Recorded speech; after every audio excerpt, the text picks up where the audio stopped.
Westbridge Hills, welcome back to episode 37 with me, Mr. Sealy P. So, our potato harvest continues.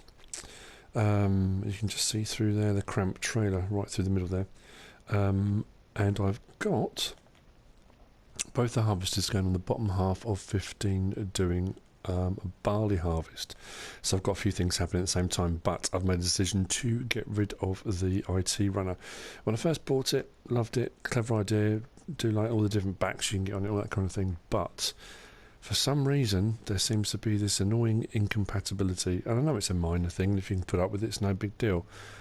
It rocks. Everything you put it on, it moves. When you're trying to do forestry, the logs come out. When you try to do bales on the bale trailer, the bales came off. It just, for some reason, it just keeps moving, and I don't know why.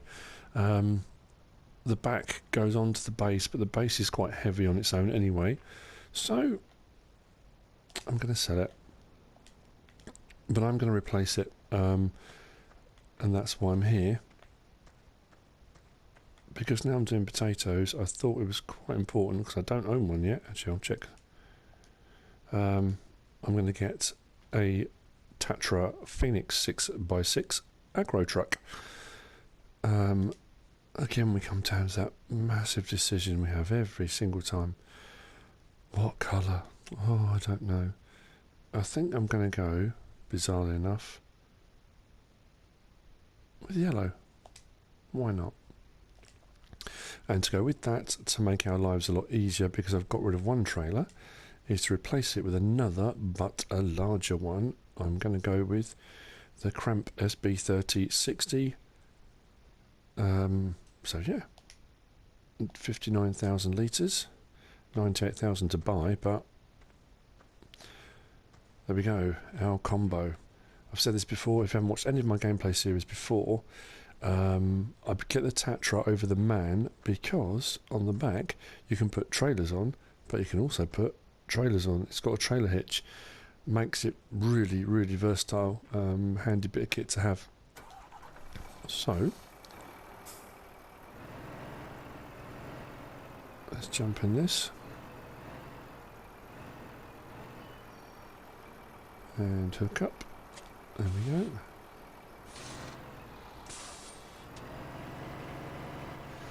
This is going to make doing the potato harvest and the sugar beet harvest and things like that far, far easier. Because you do find on hilly maps, the tractors struggle going up and down some of the steep hills when they're fully loaded. Now, as you can see, our harvester is still happily going up and down, or our worker anyway is happily going up and down. The harvester's not happily doing anything. And next to us, the smaller Krampe trailer. It's not completely full, but it has got potatoes in. I'm going to take that back and offload it, only because I'm going to use that trailer now for collecting the barley off of the bottom of 15 where the harvesters are going. So I'm going to quickly take this back, and then we'll carry on with our potato harvest. So for the first time, we are using the potato side. That's all sugar beet from the other day. I think we've got about 300,000 litres off that top part of field 15. So let's back this up until we hit the trigger. And there we go. And unload.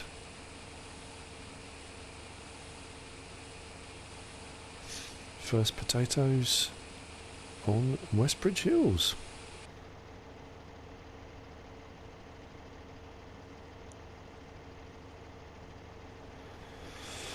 Okay, right, take this over to the barley harvest and then we'll carry on with our potatoes.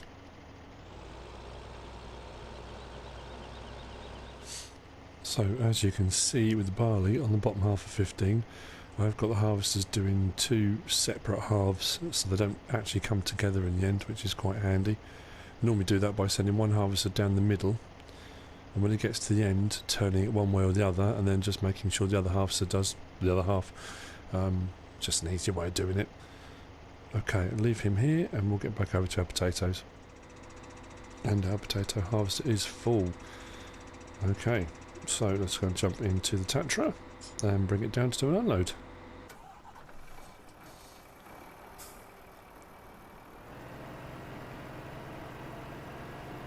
It is an aggro truck, which does mean its front wheels, I think, kind of more knobbly. They're not road tyres, so they're sort of designed for this kind of thing. See if I can line this up properly. It's always hard when you're not central, but we'll give it a go.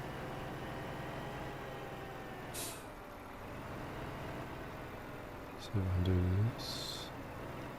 There we go. So because the trailer on the back of this is a 59,000 litre one, and the capacity of the potato harvester is 20,000, I should get just under 3 full loads off of this, which is actually quite good. It means with a bigger trailer I would be able to go backwards and forwards to offload or to the sell points as often, which is handy. So turn this round. He's done and should be on his merry way. There we go.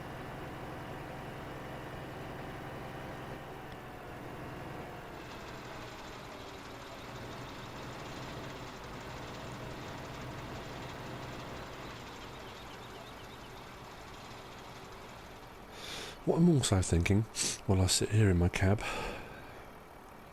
it's going to be fun actually on FS17 being able to have the radio on. That'd be quite cool. Yeah, that'd be interesting. It'd be hard for doing voiceovers, obviously, if you're going to be doing video clips for other people's consumption. Having the radio on might be a bit of a distraction, but we'll see. I think you have the ability to turn it on and off if you want to, which is also very, very handy.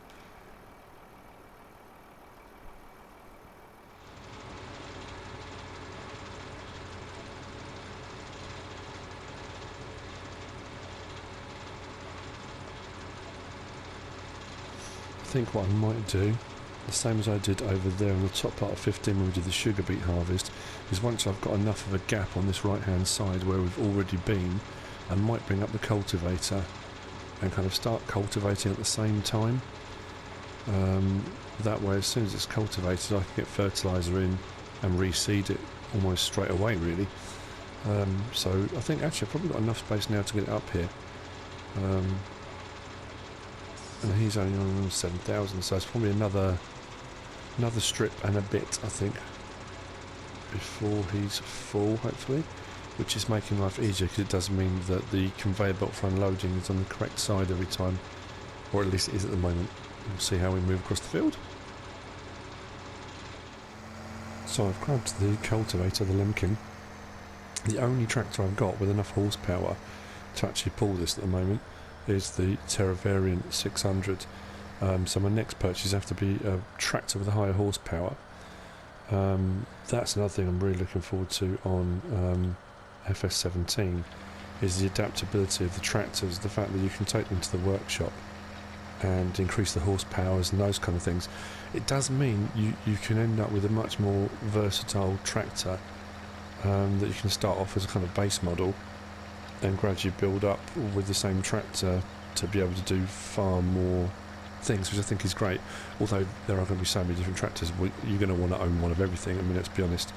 And the fact you can do that at the moment, you've kind of not limited, but you've got your low-end tractors, you've got your mid-range tractors, and you've got your high-end. The problem with the high-end ones on this, you've got the Case Magnum, which is 435 horsepower. You've got the New Holland Smart Track,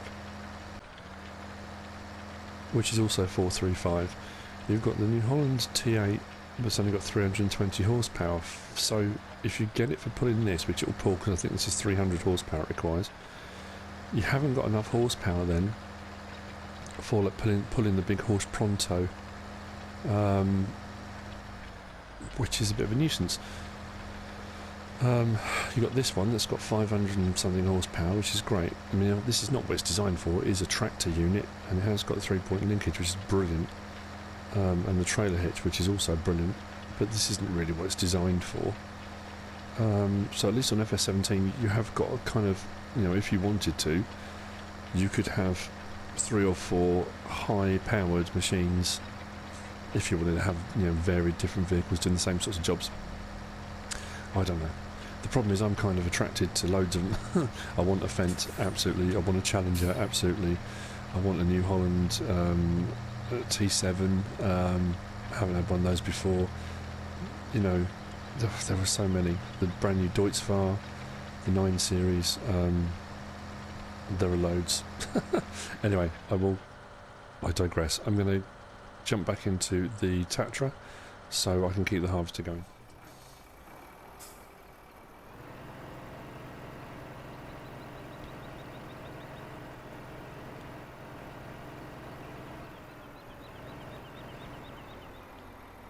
There we go.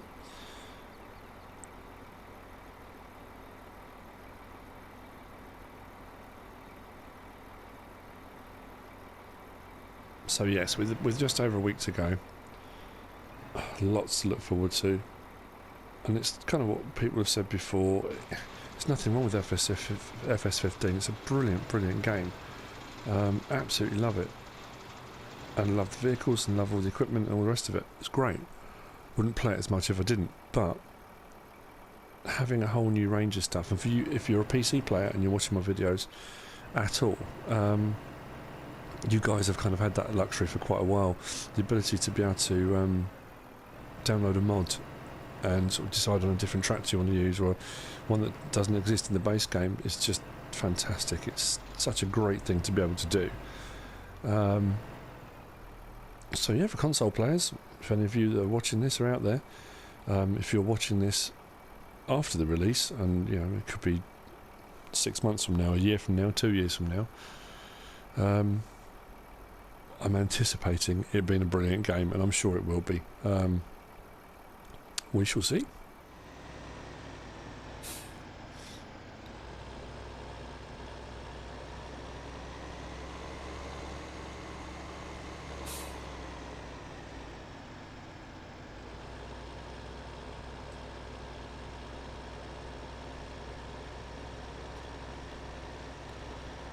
So this is my next full load of barley off the bottom half of field 15.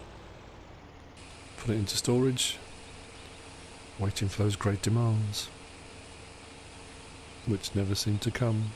Get the odd one here and there.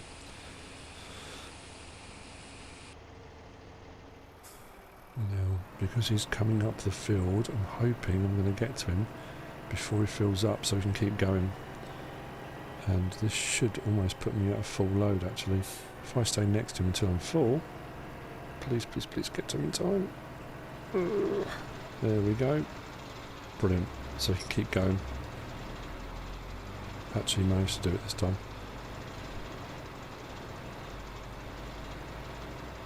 So this will be the first full load in the Tatra and Krampe combination.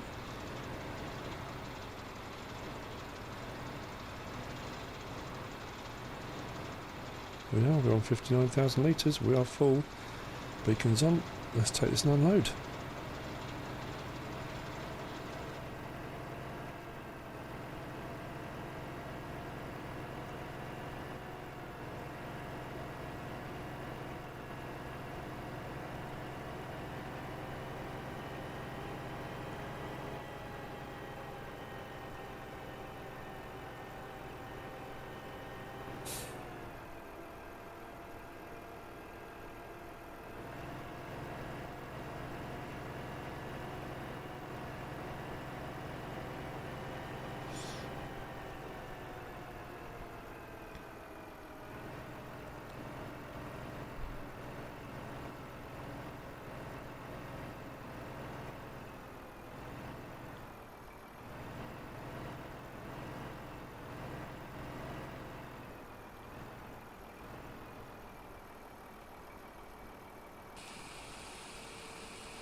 And there goes our pile.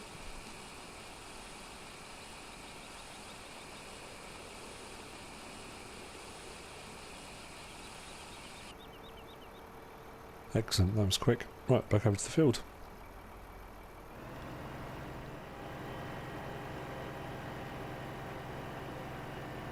And as you can see, this tackles the hills a bit better, even with a biggish trailer on the back. Lorries, generally speaking, have far more gears specifically for hauling huge loads to get them rolling easier. And it does seem to work quite well, I have to say. Might put them about halfway again, but I need to be turning another way, I think. I won't mind the bush.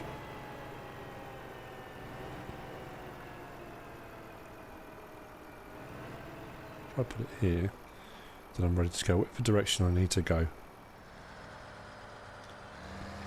And we will carry on with our cultivating.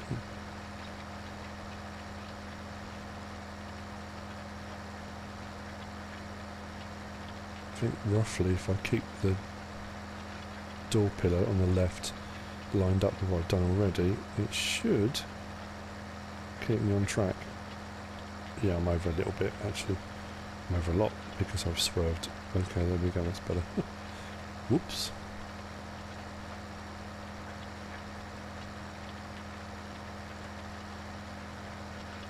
Nice shot there of him turning round.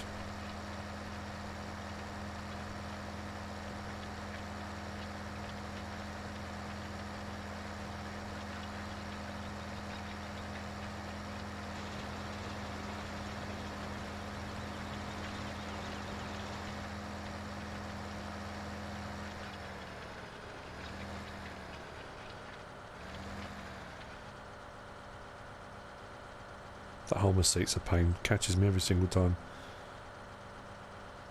The mirrors don't really give me the views I need. Okay.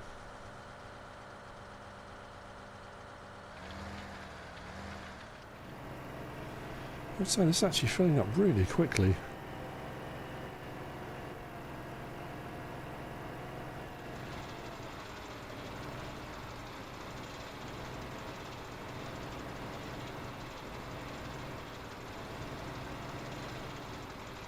Right, I'm thinking what I'm probably going to do now, as I have done in previous episodes. And if you haven't seen previous episodes on this, go back, have a look. There's some great videos on here, and I know it's me saying it. It's not just me showing off. Well, there are some good ones on here. Actually, they're all good. What we're talking about, they're all amazing. If you haven't caught any out of my gameplay series, down on the farm in Bjornholm and Sosnovka Sovkars on the Gold Edition map, go and check them out. There's some great stuff on there. All different kind of ways of doing things, and like I said before, it's not the be all and end all. It's not this is the only way of doing it, just the way I do it. Have a look, see what you think. I've got my how to and top tip videos as well. A few of those, again, it's just suggestions of how I do things and maybe a way of trying something out. So what I'll probably do now is skip to the end of the harvest. You've seen us doing a bit of it, and then we'll check and see how much we've got in our tanks at the end. We are on the last strip now. I think we're on the last strip. Yes, he's catching all of it, that's good. And we are not far off being full actually, so I'm not sure if I'm going to get all into this load, but regardless, we are nearly there. I'm going to put the beacons on, ready for pulling away. That's us at 59,000 litres, and he's still got some to go.